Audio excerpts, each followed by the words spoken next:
This webinar is a partnership between Healthy Start, the Saskatchewan Health Authority, Regina Early Years Family Centres, and the Ministry of Health, Government of Saskatchewan. To begin, we would like to acknowledge our Indigenous brothers and sisters on whose traditional territories we live and work. We pay our respect to the First Nation and Métis ancestors of this place and reaffirm our relationship with one another. My name is Helen Flangeris, and I co-developed this webinar with Audrey Boyer, Barb Wright, and Miriam Strand. Audrey, Barb, and I are registered dietitians who work for the Saskatchewan Health Authority. I will be presenting today with Miriam. I will let Miriam introduce herself. My name is Miriam Strand. I am a Level 3 early childhood educator. I work as a facilitator with the Regina Early Years Family Centres in Regina, Saskatchewan. If you have any questions about the webinar, please feel free to contact Helen. These photos remind us that children over time develop not only in growth but also in eating skills. This webinar will provide practical information to support children when feeding them. The focus is on applying Ellen Satter's Division of Responsibility in Feeding in Early Years Centres. We will discuss some theory, allow opportunity for self-reflection, and provide links to resources. This webinar focuses on the older baby, toddler, and preschooler, but does not discuss breastfeeding or infant formula. When we developed this webinar, we considered the audience to be early years educators, directors, and board members. The feeding relationship is the interaction between an adult and child when eating. Successful feeding requires a division of responsibility. The adult is the parent or any care provider. In this webinar, we will usually refer to the adult as the educator. The division of responsibility is an approach to eating that suggests that educators and children have distinct roles at meal and snack times. Educators are responsible for the what, when, and where of feeding. Children are responsible for how much and whether. This style of feeding is linked to the concept that children are competent learners. If adults do their tasks with feeding, children will become competent eaters. Being a competent eater means being positive, comfortable, and flexible with eating and trusting oneself to get enough to eat of nourishing food that is enjoyed. So when we are feeding children, we can think about how we can support them. To feel good about eating, choose from what is offered, learn to behave nicely while eating, decide for self how much to eat. People who are competent eaters are healthier overall. Please note that all the links shown are listed on the Healthy Start webinar page. Children's role in the division of responsibility is dependent on educators having the view that children are competent learners. This view proposes that early childhood educators believe children are capable of manipulating materials, discovering their world, and problem solving. Children contribute ideas to conversations that help the educator understand how the child is interpreting a concept.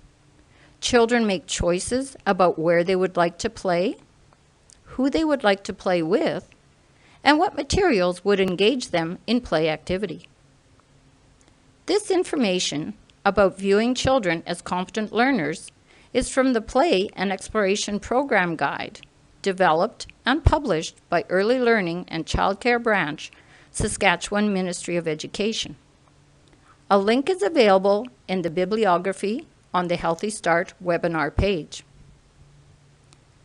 Educators must give children the opportunity to be active participants in their journey of becoming competent eaters.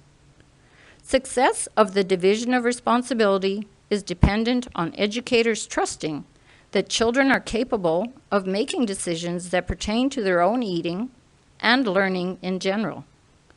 Children need to be given the opportunity for their voices to be heard and become part of decision-making discussions.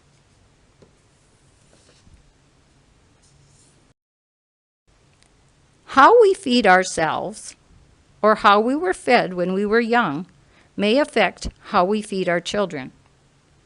Here are some questions for you to take some time to reflect. How do you feel about food and eating?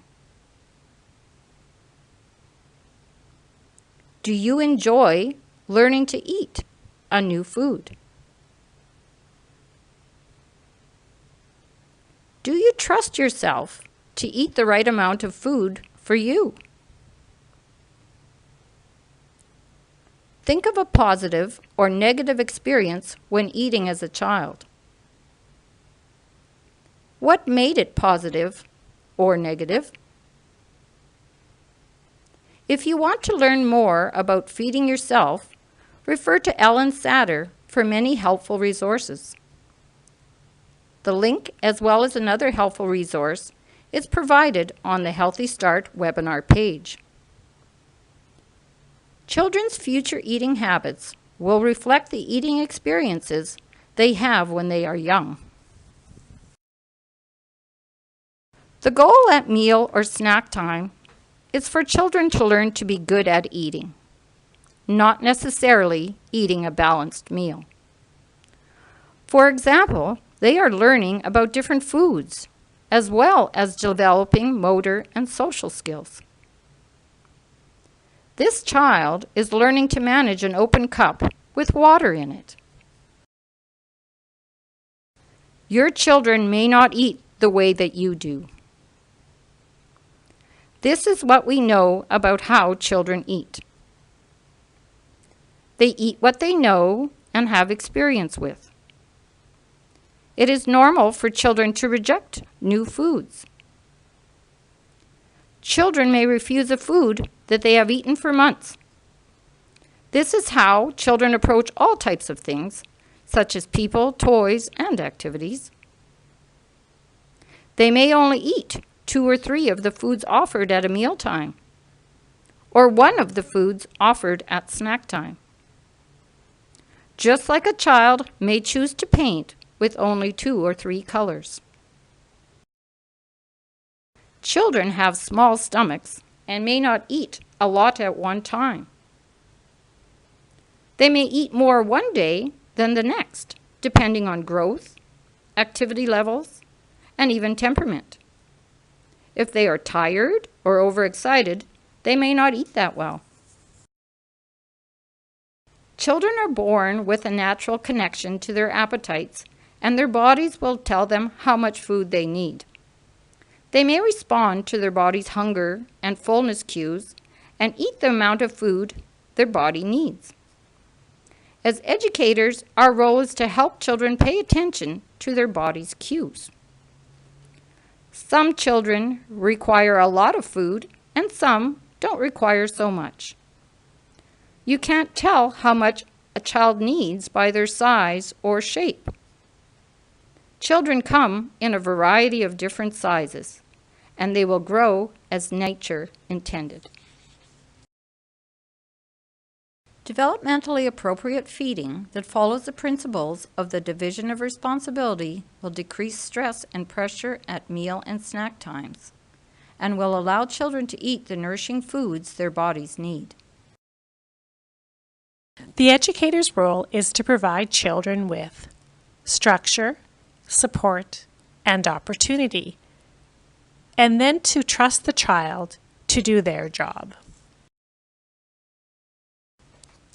Educators select the food.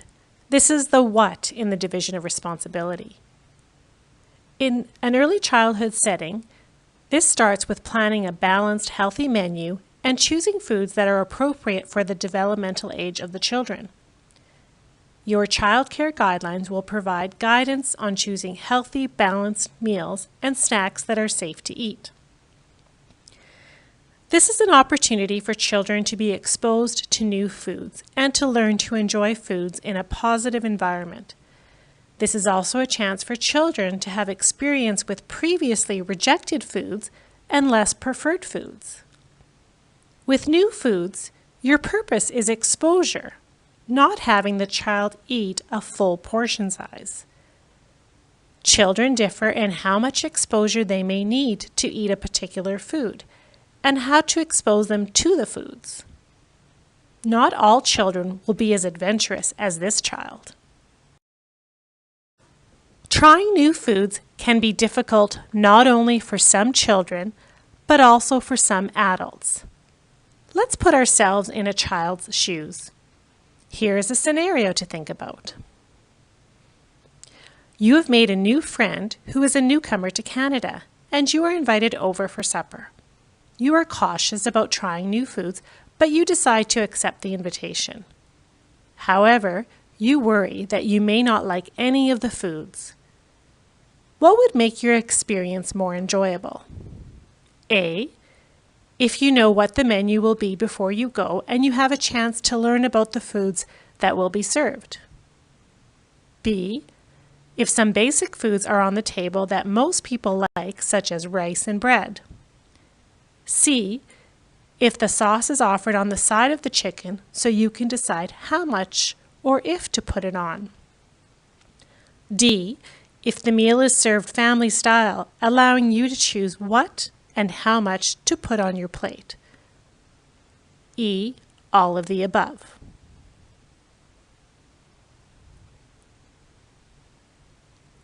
All of these are helpful to encourage trying new foods. How comfortable are you with trying new foods? What makes trying new foods easier for you? Here are some further ideas to consider. Learning about a food can increase comfort with eating a new food. Food experiences that are not part of meal or snack time provide opportunities without any pressure to eat. Examples may include music and books about food or eating, gardening with children, and having them help in meal preparation. Some children may need to see, smell, and/or touch a food before they will put it in their mouths. It may take several experiences before they are willing to eat a food. When doing food experiences that involve children tasting different foods, make a learning plate by placing a small amount of food on a plate and passing it around, allowing children to touch, smell, and see it. They then can decide whether or not to try it. Meal or snack times are also opportunities for food experiences. Giving the choice about whether and how much to eat a food encourages acceptance. Allow them to serve themselves instead of putting the food on their plates. This gives them an opportunity to decide whether or not they will eat the food and how much. Encourage children to start with a small amount and let them know they can always get more of that particular food. Experience with the food may mean putting a very small amount of it in the mouth. It may also include wanting to get it out of the mouth right now. Allowing a child to spit out the food with manners, for example, quietly into an available napkin, may encourage a child to taste a food. A child may put a food in and take it out frequently. Doing this with manners is also a skill for children to learn.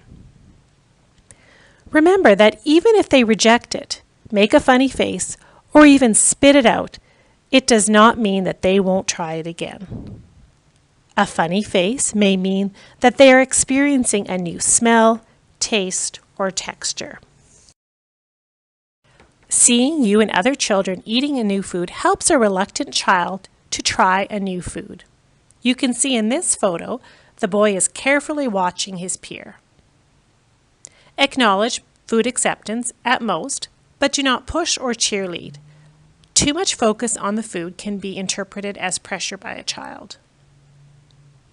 do not use negative terms like picky eaters when talking about a child's eating with a child, parents, or co-workers.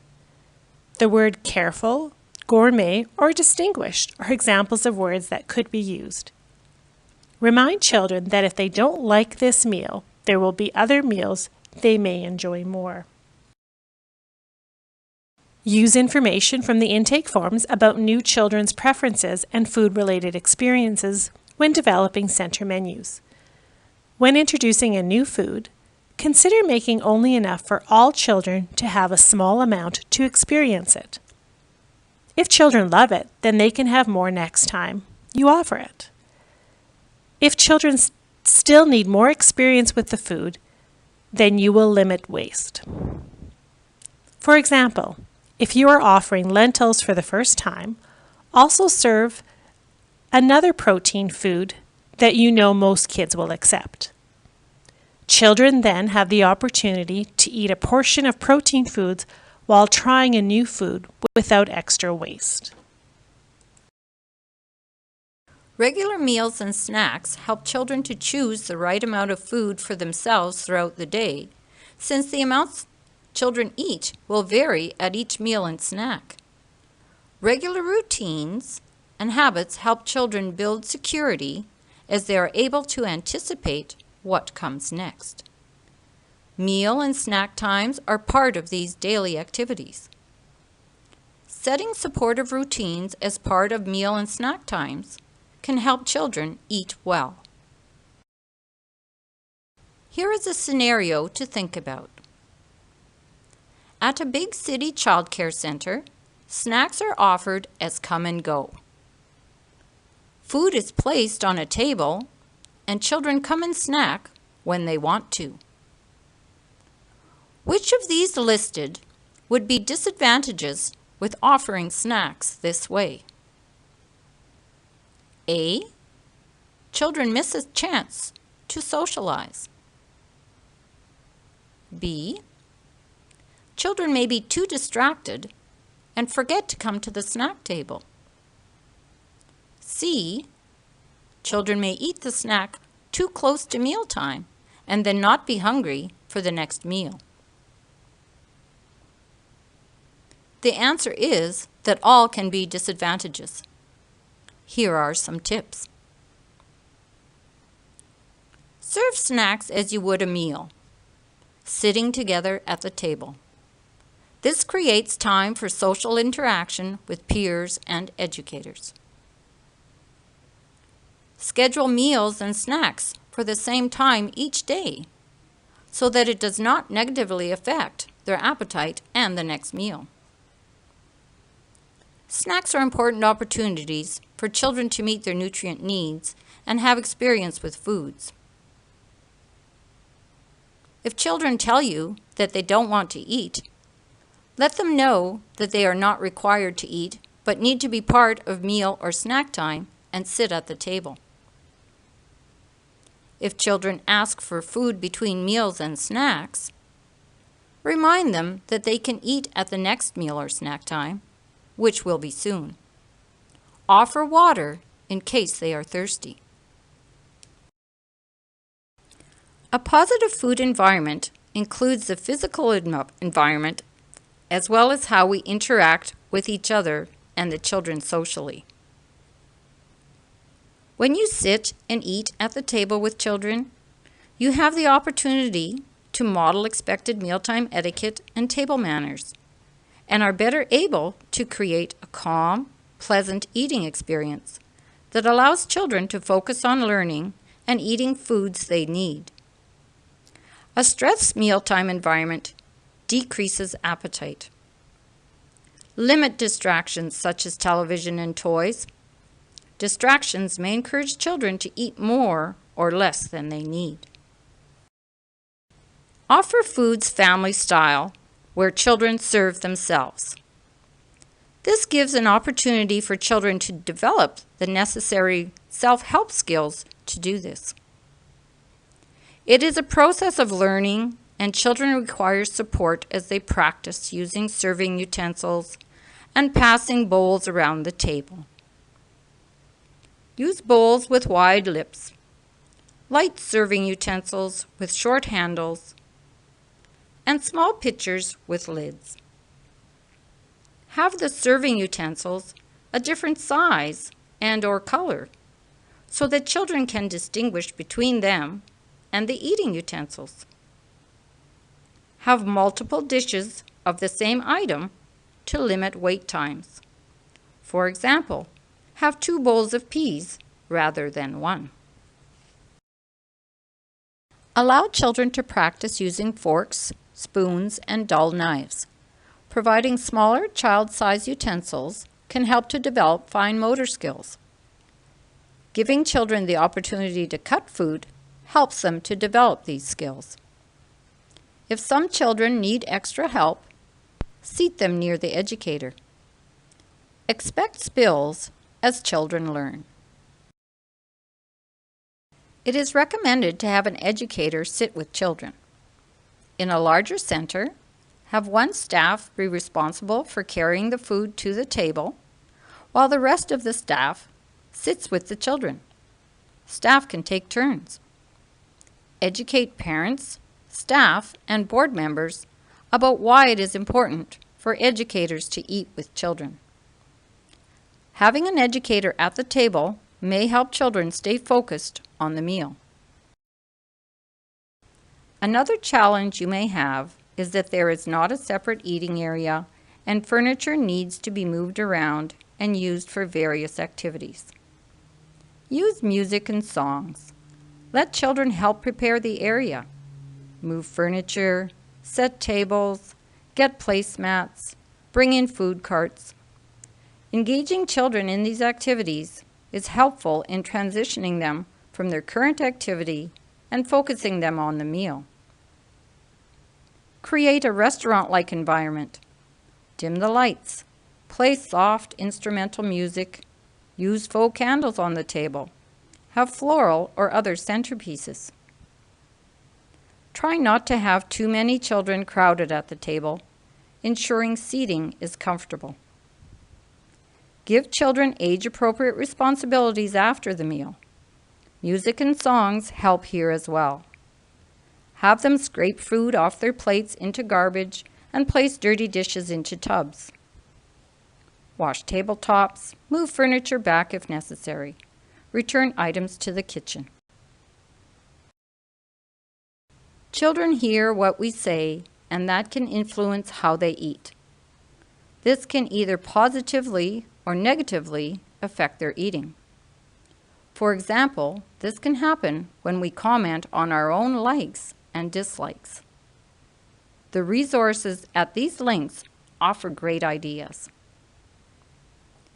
Keep discussion positive. Meal and snack times are a great opportunity to learn vocabulary and work on language skills. Children also learn how to talk about food and express characteristics of food, for example, flavors and textures. Avoid asking children if they like a new food. Remember, children are learning to like foods. Instead, encourage children to say, "No, thank you," versus words like "yuck." Have them try to express what they have experienced with the food. For example, "The carrots in the soup were too soft for me," or "that was a different taste." A child's natural ability to self-regulate how much food they need is influenced by how adults support this ability. When adults pressure children to eat more or less than they want, children are forced to ignore their body's signals of hunger and fullness. They learn to eat too much food or not enough.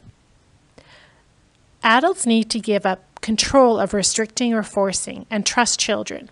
Long-term consequences can be children eating more than they need or feeling guilty for eating, and this could lead to obesity or eating disorders.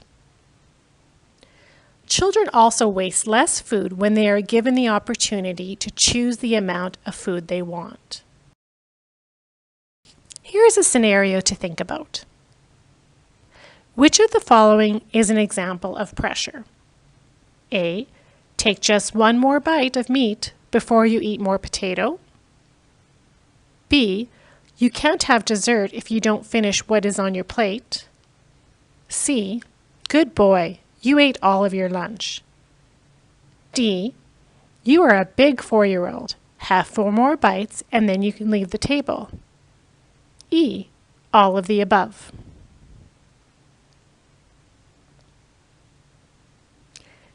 The answer is E. All of the above. Restricting a food such as the potato or dessert may promote overconsumption when the child has an opportunity to eat it. In this scenario, the children in A and B may then eat the restricted food even though they may be full. Restricting a food may promote overconsumption when the child has an opportunity to eat it. Commenting on the amount of food a child has eaten, such as in C and D, may cause a child to eat more or less than their body needs because they want to please you or be happy with themselves. Pressure, including forcing, coercing, pressuring, rewarding, and limiting amounts of foods are all examples. Have children decide how much to put on their plate. Start with a small amount and let children know they can have more if they wish. Guidelines in child care indicate suggested portion sizes to make available for children. These guidelines are not how much children need to eat or the amount to put on their plate. Have enough food available in serving dishes to meet typical serving sizes with enough for seconds. Help children learn to use language to express when they have had enough to eat. Here is another scenario to think about. Which of the following is not an example of pressure? A. Would you like to try some soup today with your crackers? B. Did you see that we have yellow squash on the table? Would you like some? C. If all of you finish your broccoli, we can go to the playground. D. I see you don't want to eat this today.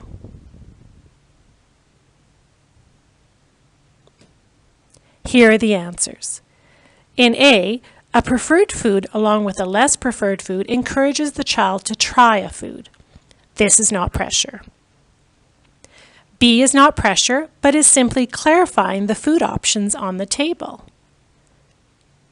C is punishing a child since going to the playground is a normal part of the day which children enjoy.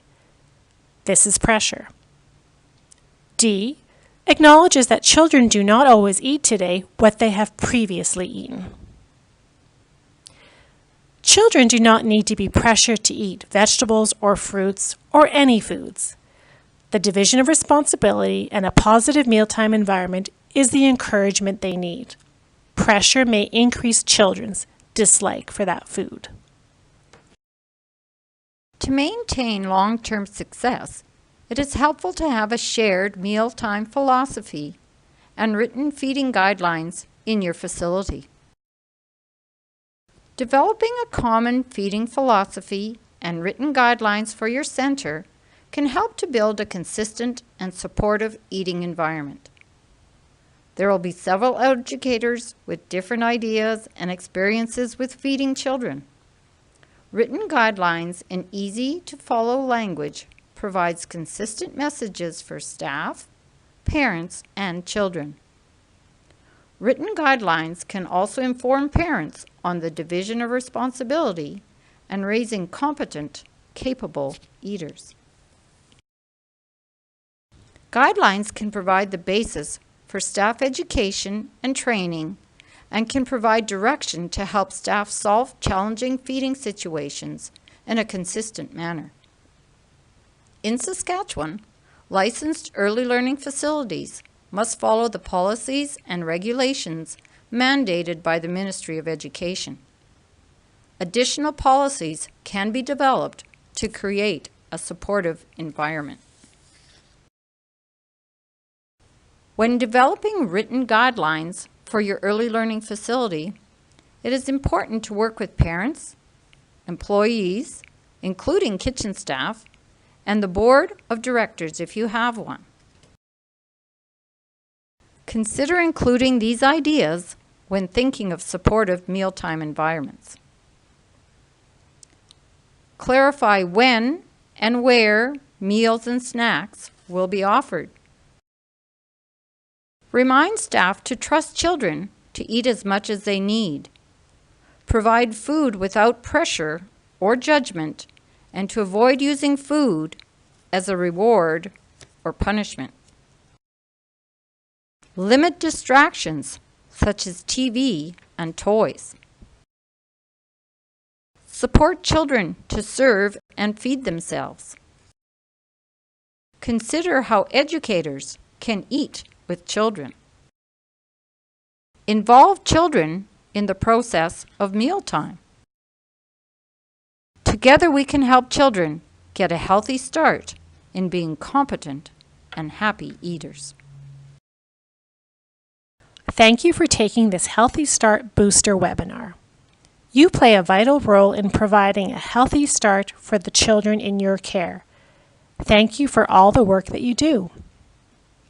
We want to keep supporting you in this work.